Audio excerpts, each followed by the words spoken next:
Also, I want to say that for Black people specifically, I really, really would try to not critique the way that they support the movement. Looting and rioting like that, like those forms of protesting, I'm wholeheartedly with that. The Black women that are queer, the Black men that are queer, the Black women that are trans are the people that have been on the front lines fighting for everyone's rights.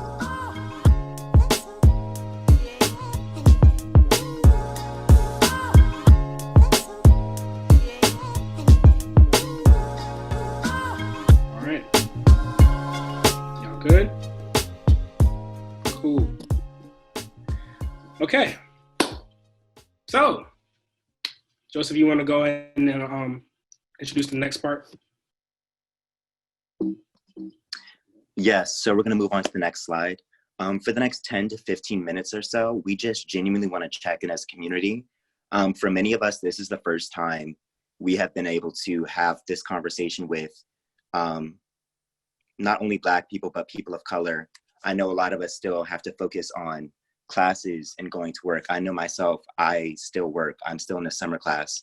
And so for a lot of people, this is their first opportunity to really check in with the community, as well as we haven't seen each other since March. So for some people, this is your first time seeing somebody you may have come to a BSU event with or seeing your friend.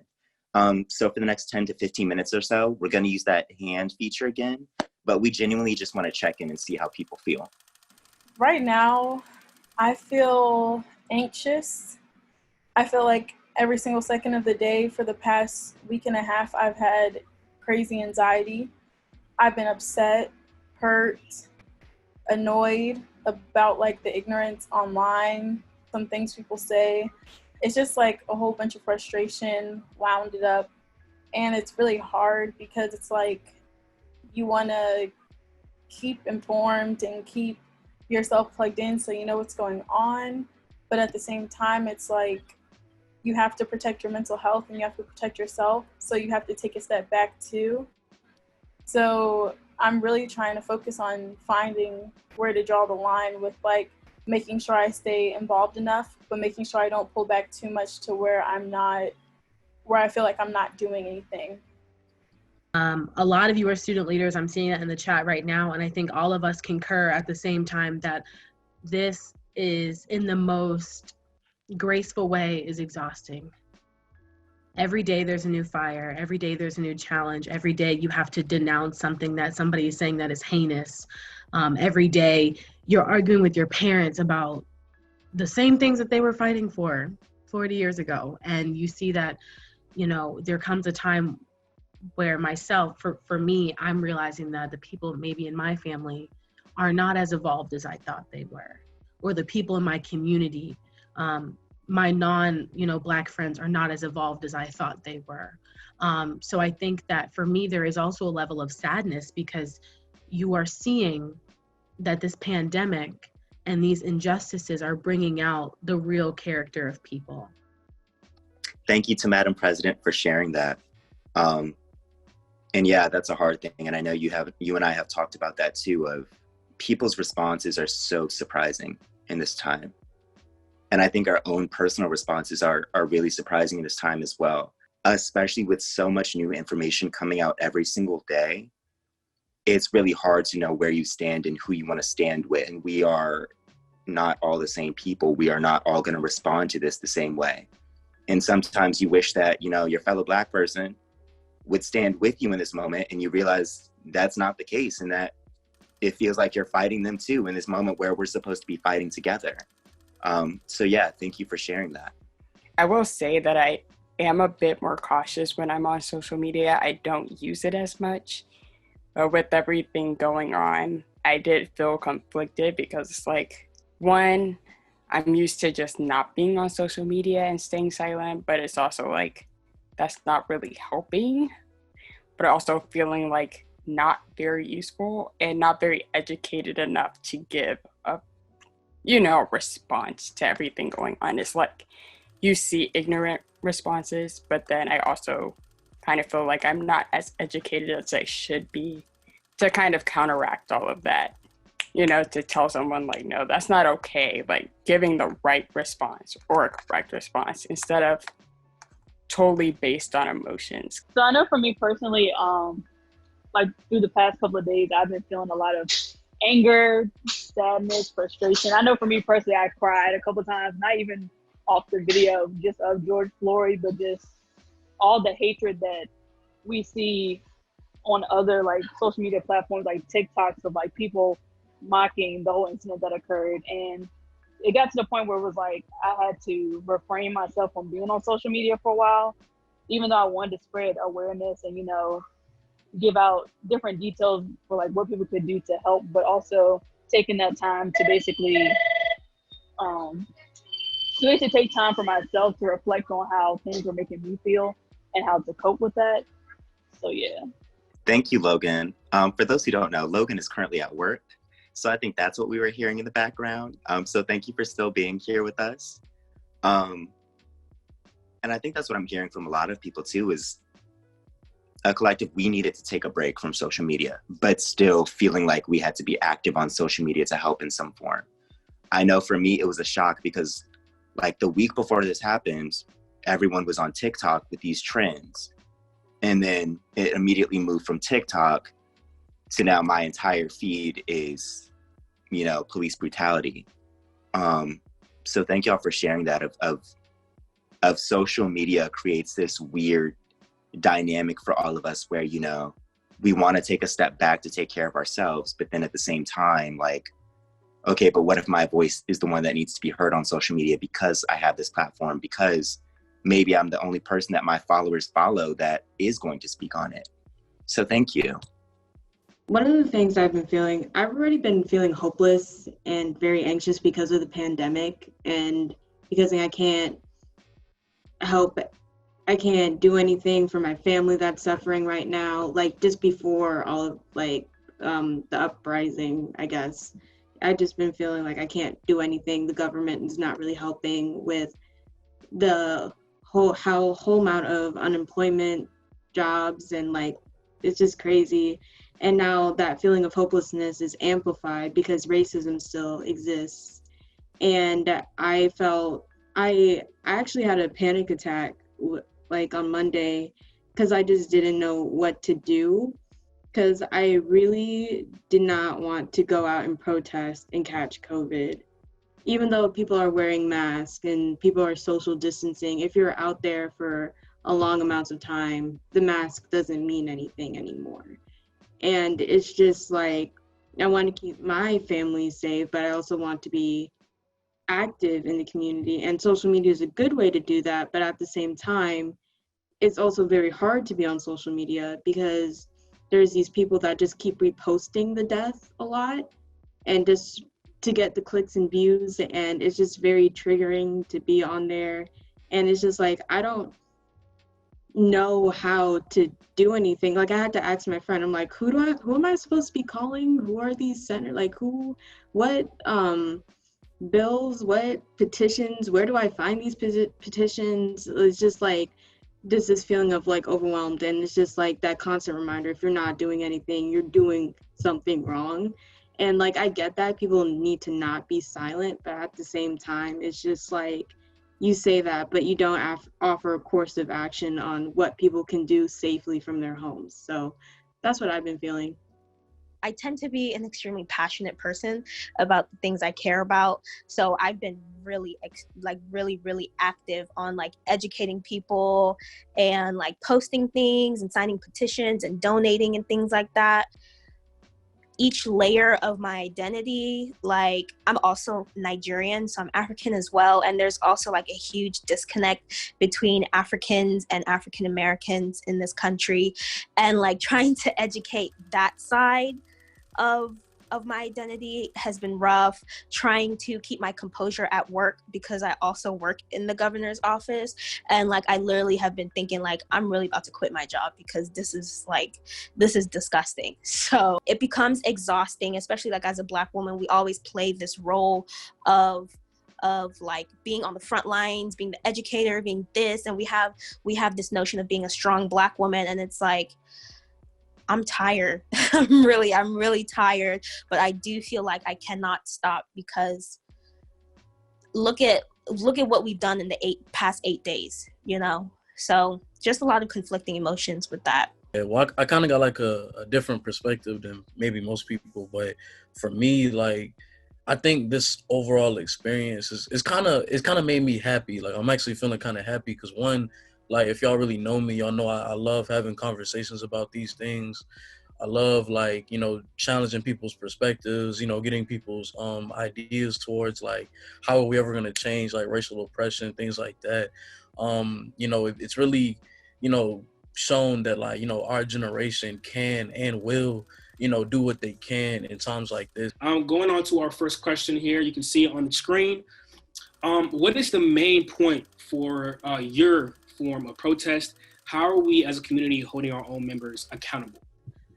So I have been out on the front lines. I have been contacting people. I have been emailing people, calling, departments and senators, and voting. I'm absentee voting because of Corona, but my absentee vote for the state that I live in, I've already sent that in. So for me, my main point of protesting is to spread awareness in all ways that I physically, possibly, humanly can. As far as the second part of the question, how are we holding our members of the community accountable? I think that kind of goes back into voting, one, and making sure the people that we've already put in power are answering the questions that we're asking. All right, so the main purpose of anything that I've been doing personally has been to prolong the support and the morale of all of the protesters, because the protesters are the people who are really putting an effort out there, literally every day in the sun, in the heat, dealing with cops. Whether that comes in the form of funding for their bail relief, when they are arrested, being there, giving them supplies, even listening into 50 radios to alert where police are, just giving any information to the people who are really out there on the street, so we can keep the numbers of the amount of people out on the street up, and the more numbers that we have, the longer we can stretch, pull this out, and the more results that we can get from it. In terms of kind of holding our people accountable or whatnot, there's overwhelming force of a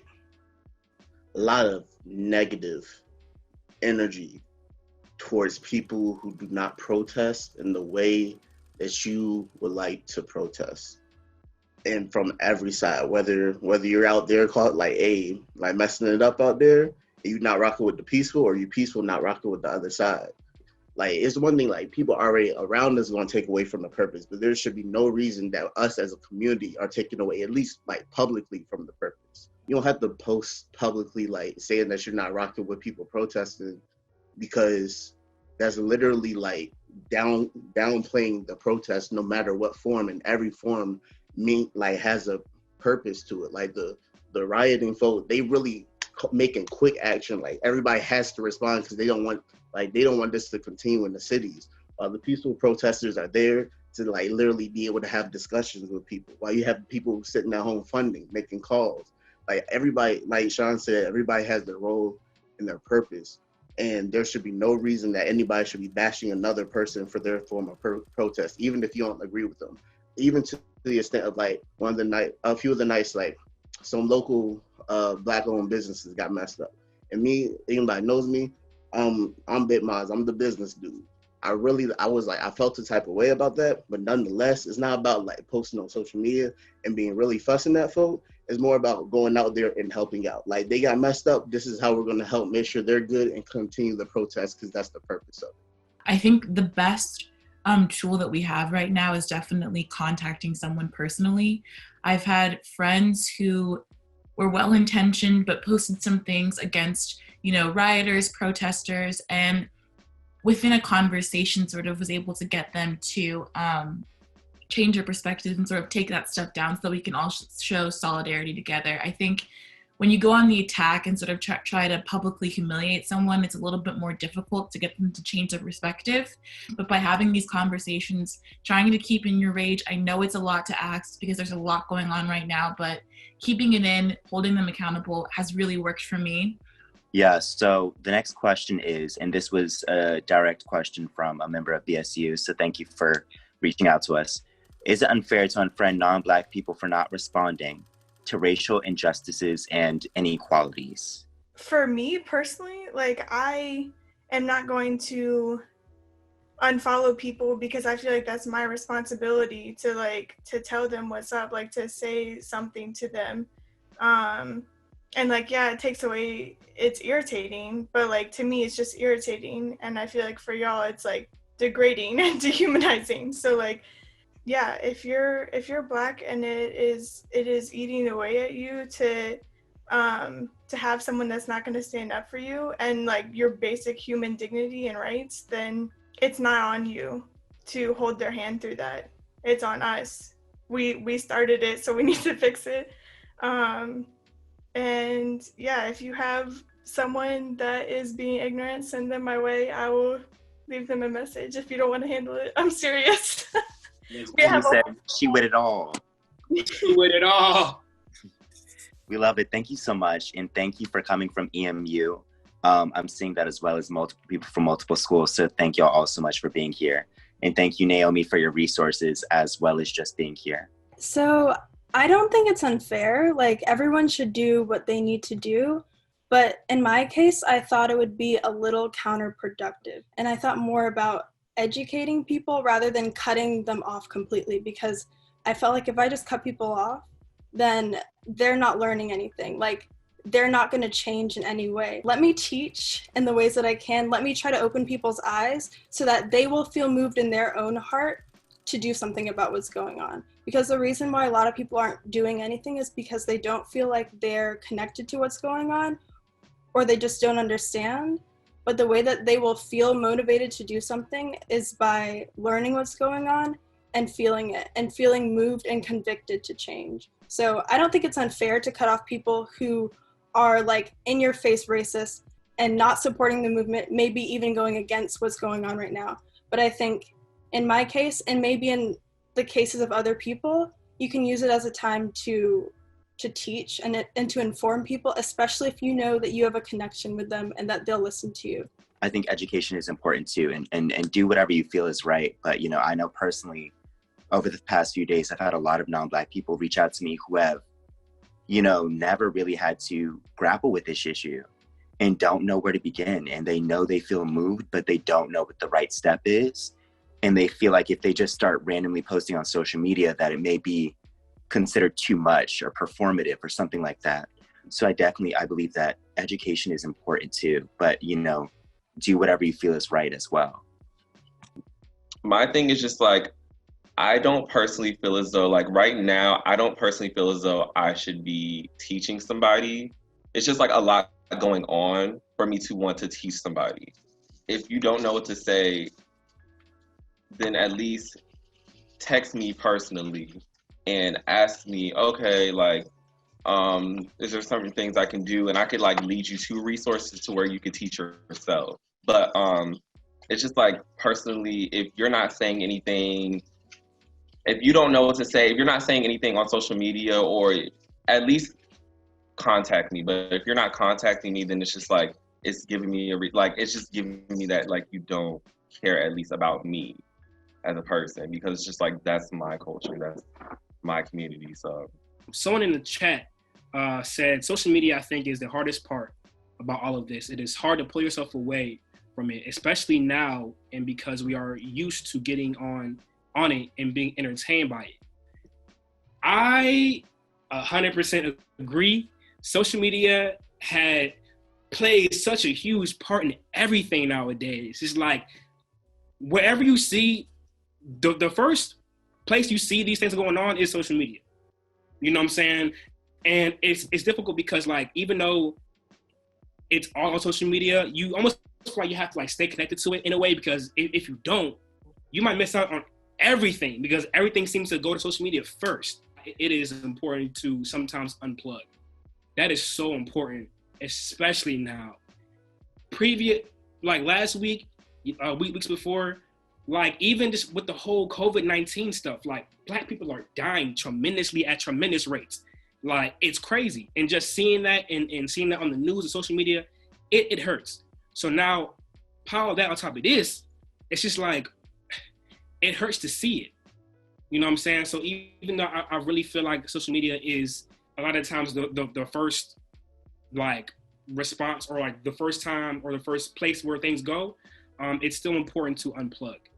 Should people who do not identify as Black refrain from asking Black people what to say and or post when it comes to situations like this? Should we as Black people be upset or honored? I'm going to start by giving my personal opinion.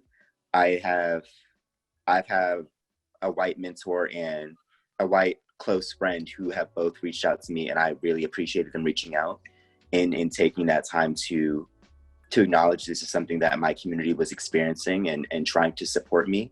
And then I also yesterday was at work, and there was a white woman who has never had a full conversation with me in her life who suddenly decided that was the moment to lean on me for support and say this was something she was struggling with and she didn't know what to do.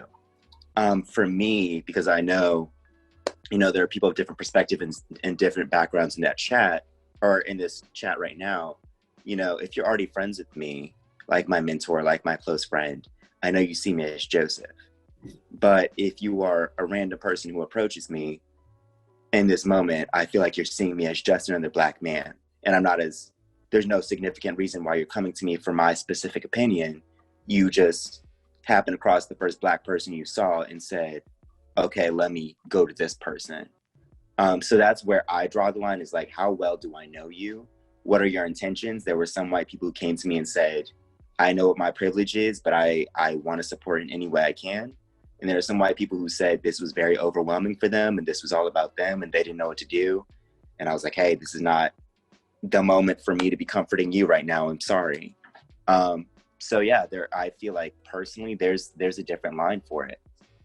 Okay, so I definitely agree with what you said. In relation to the last part, I don't feel it should be upset or honored. I feel it should be like, well, personally for me, it's like, I feel respected, I guess. It's not like I want to be honored by the fact that you came to me and asked me my opinion. But the fact that you did shows that you actually want to approach it in the right way without saying the wrong things. So yeah, that's just my perspective. I agree with what you previously said, Joseph. Like, if you are not a Black person and you're my friend and you have questions, we already talk on the daily. So this is just another thing for friends to talk about. Like, we talk about things that are going on in our lives. But if you are a non-Black person who's never said anything to me before, you can't come to me like sobbing, like, oh my gosh, like, what do I do? Because this is my pain. This is the pain of Black people. You can't come emotional and asking for the person who has been emotional this whole time to tell you what to do. And I think the question asks like what to say or what to post, and like Ayanna was saying, it shouldn't be what to post and what to say, it should be what to do. So I think for people who are not my friends, people who we don't talk, like, they should be looking for the things that I am saying to the general public, like things that I post online. Look at those things. Look at the things that I say. Look at the things that other Black people are saying. There's too many resources on the internet for people to be asking you specifically what to do if they don't already talk to you on the daily. So, yeah. People have said on social media that George Floyd was the straw that broke the camel's back.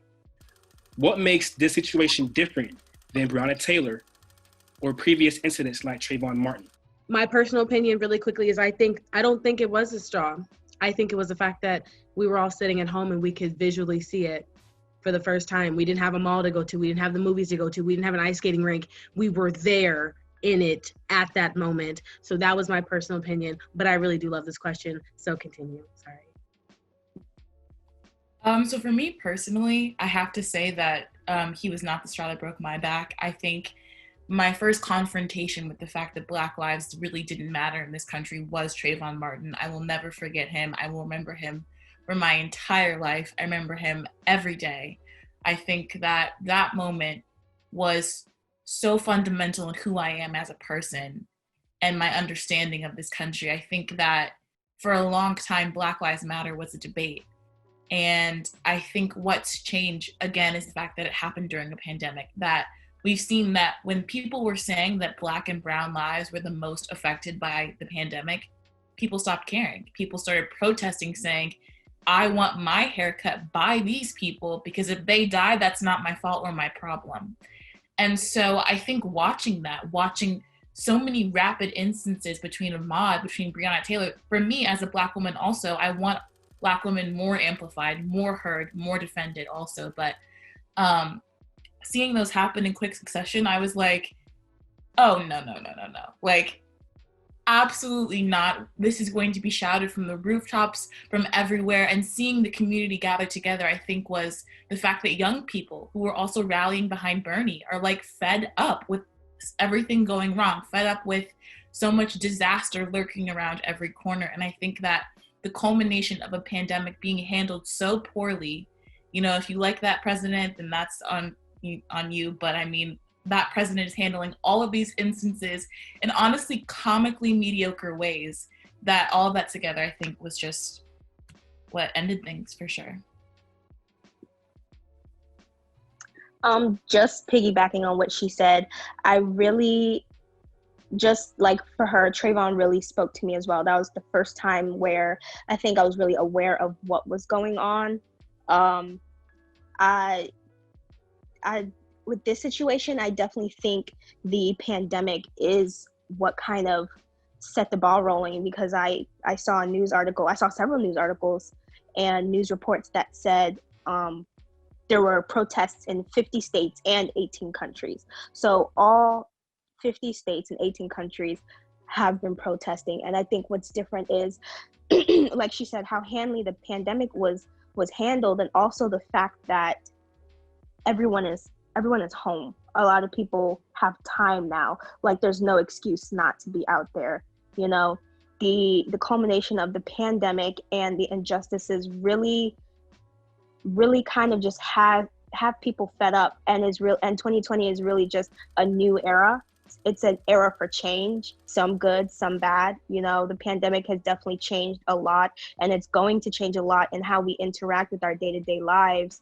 And I think with the pandemic having people home, it's like the fact that you're home, whether you're working from home or you're not even working at all, you have more time to consume media. You have more time to sit and think. You're sitting with your thoughts. You're sitting with your feelings. So of course, a lot of that is just going to bubble over, especially for Black people. It's going to bubble over, and you're just like, enough is enough. Like, even for me, like, I have a medical condition. I'm even high risk, but I sat here with my thoughts, and then on Saturday I was like, enough is enough. So I strapped up and I went outside to protest. And I feel like that's what's going on with a lot of people right now. It's just, it's a lot. This year is a lot for anybody. So, yeah. Yeah, we are not coming out of 2020 the same, bruh. Like, we came in 2020 a people, a certain type of, we coming out 2020 different. So I agree. 2020 has been something. Sean Reed was also really recent, and his was live streamed on Facebook, and the police officers stated that he was going to have a closed casket funeral after they gunned him down. And Breanna Taylor was back in March. And I think there's also a conversation to be had about how Black women can be ignored during times like this, and they aren't the main focus as it pertains to people's activism, and just how we have to be mindful of that. Each time that this occurs, not everything is going to be the next headline. It's just going to be the news for that day. But we have to try to be active to support the cause. And with George Floyd, we all did see it to some extent. I personally still have not watched the video in full, but just that we all were there. And this pandemic, with the way it's been handled, and people getting a $1,200 check one-time payment did not solve the financial disruption that's been occurred, and most people are still struggling.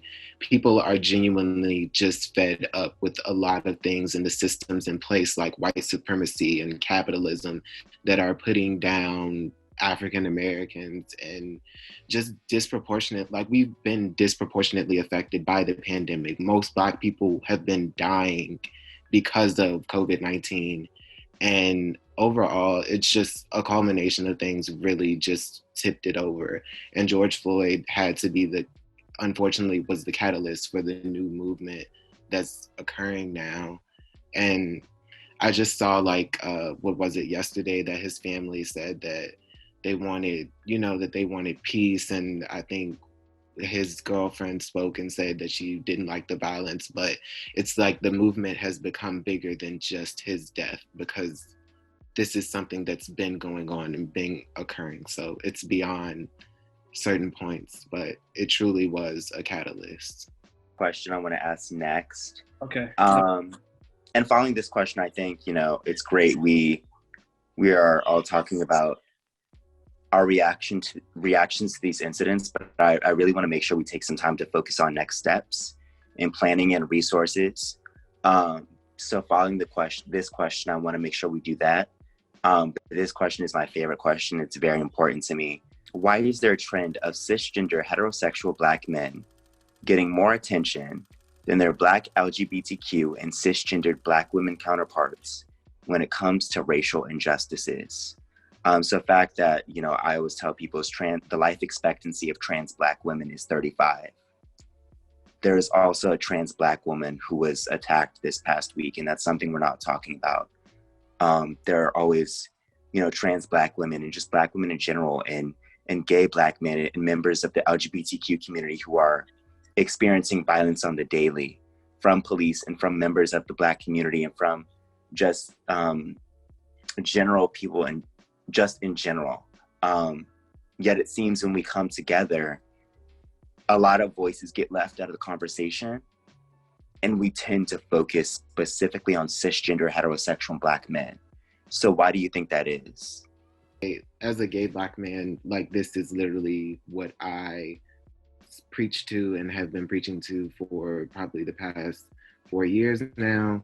But I think it all goes back to white supremacy, if you want to just look at that, and how that has bred homophobia as well as transphobia.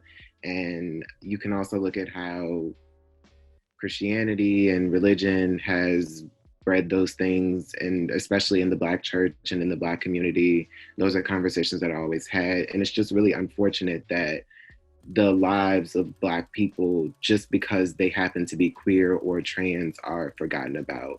I know a trans Black man, Tony McDade, was recently murdered due to police brutality as well.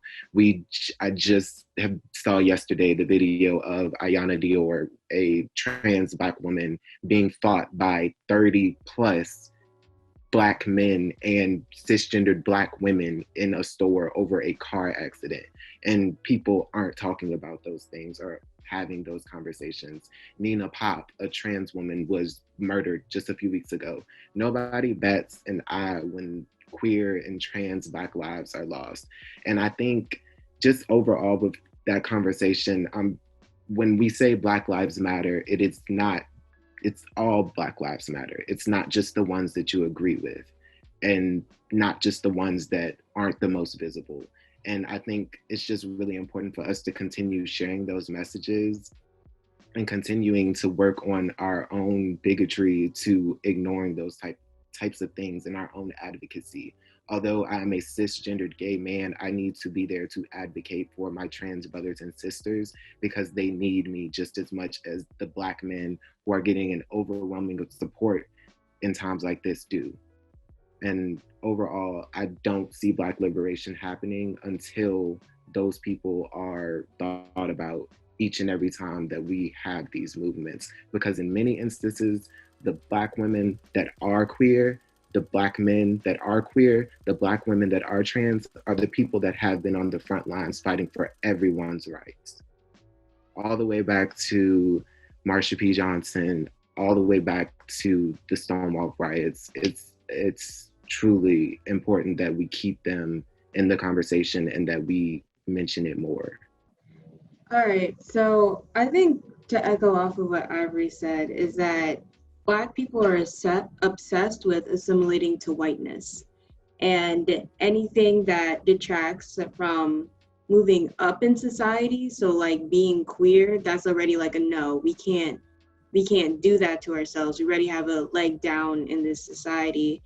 And it's like similarly, like how Black people are always like we can't do this. Why do you guys do that? Like policing other Black people to like be better, to like be more appeasing to like the white man in a sense, is like I see a lot of like, oh, we're not like this, we are respectable. And I think that a lot of LGBT and women were meant to be like the supporting roles in like helping Black men up.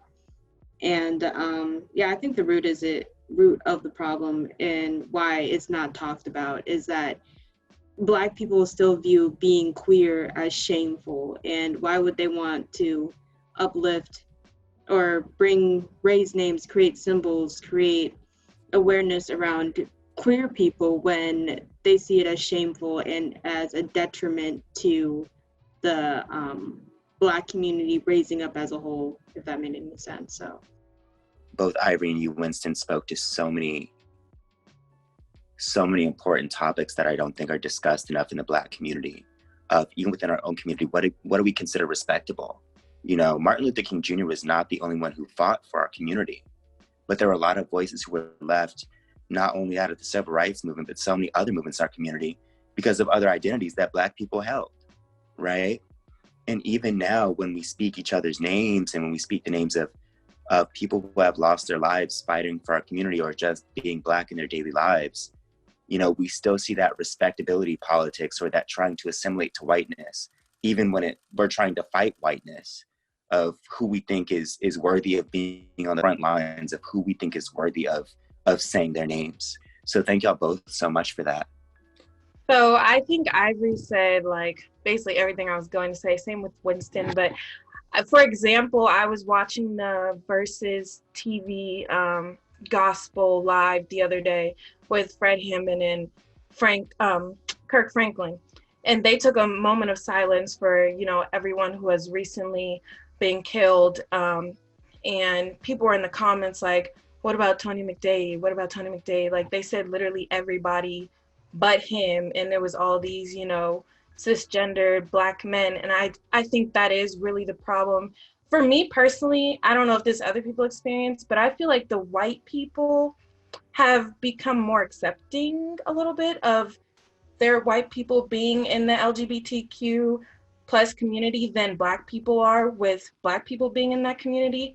And like we've been saying, we're the ones out here fighting for our rights. And if we're not accepting of the people, the Black people in that community who are also in our community, I don't know how we expect the media that is kind of ran by white people to also fight for us in that sense, if that makes sense.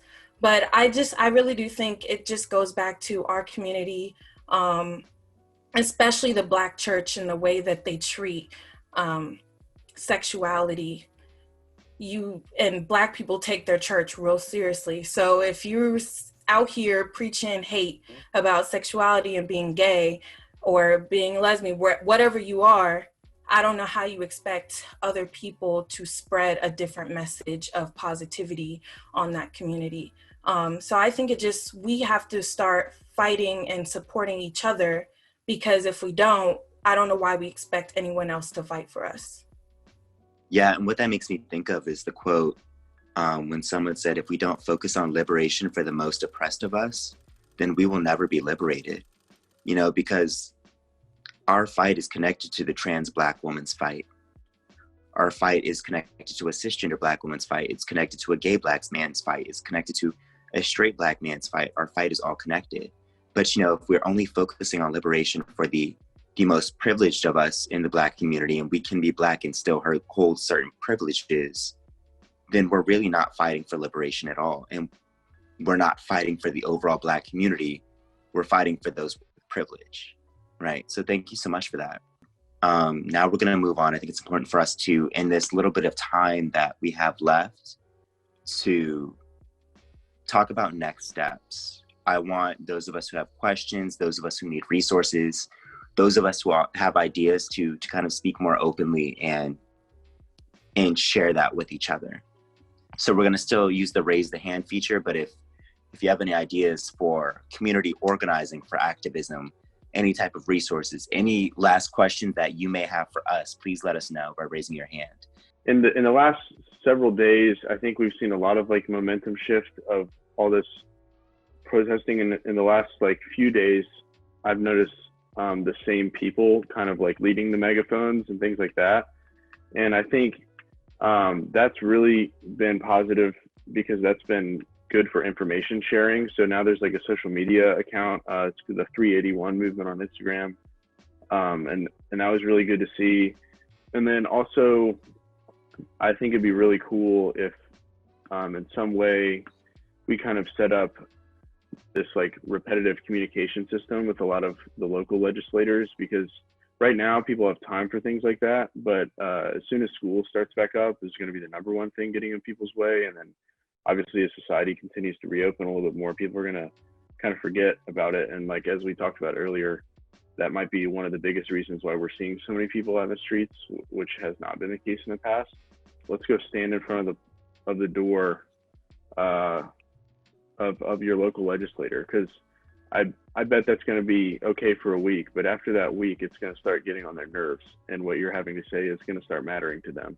In a system that's often against minorities, it's important to kind of figure out what the news is going to cover and kind of use that to your advantage, and things like that are totally using that to your advantage. And also like kind of sending those, I don't think people call their legislators enough. I don't think people email them enough. And I know like I'd be happy to bring that to my organization and those kind of like regular agenda items like week by week. I think that'd be really important moving forward. Hi, so I wanted to talk about like the Black dollar, of how like I feel like right now is a really important time to like think about how important it is to support Black-owned businesses and to protect them, and to like put more of our dollar into that, and to see what companies and organizations like do not support Black Lives Matter, who like profit off like the Black dollar.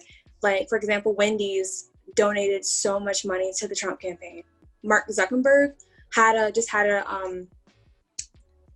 interview with the leader of Color Change, and from the, because there's a lot of articles, like it just happened like really recently, I think like today or yesterday, and it's just very eye-opening to see which companies don't support Black Lives Matter or don't understand it. So I think like right now is a really good time to like really be very mindful where you put your money at. So I follow a Black student at Howard who is also a YouTuber and focuses on the beauty community. And she created a whole list of makeup companies that have responded and have not. And it was really eye-opening to see how long that list was of makeup brands and companies that have used Black influencers and have profited off of the Black dollar, but have not spoken in times like this. So thank you so much for that. I think it's so important in times like this to really focus on where we're putting our money too, because especially a lot of these corporations and businesses are in our daily lives. But we see in times like this, do our lives matter to them, or is it just about the money? That basically wraps it up. I appreciate all y'all so much for coming out, man, and supporting this. Like, to see this turnout and to pat, like, because Joseph called me like last week, so we've been rolling this and doing all this stuff.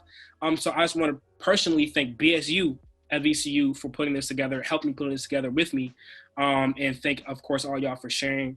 All y'all for sharing your experiences, sharing your resources. I, as a Black leader at VCU, have been going through so much anxiety and a whole bunch of emotions that I'm not used to. And when everything was going on, I'm like, God, like, I don't know what to do. I just not know what to do. Like, I feel like people around me were expecting me to, come out and do certain things. And, being a Black leader is very hard, because when things like this happens, you're kind of expected to kind of like, jump out in front of everyone and, be that person, you know what I'm saying? And I was just like, I can't be that person right now, because I'm just sad. I'm just angry. I don't, you know what I'm saying? When you're going through all these emotions, it's hard to lead. So I didn't force it. I took a couple of days. I got off of social media. I got off of all these things. I just was in my own, mind, because I was having trouble of figuring out what I can do in my own space. And I'm so glad that I was able to use my space for this. I was able just to trust myself and trust God.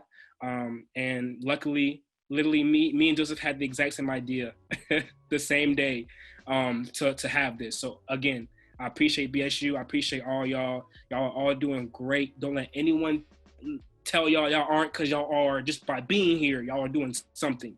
Okay, y'all doing something, even though it's not the most visible. Everyone's doing something. Okay, so just remember that. I love all y'all. And thank you so much for everyone for being here.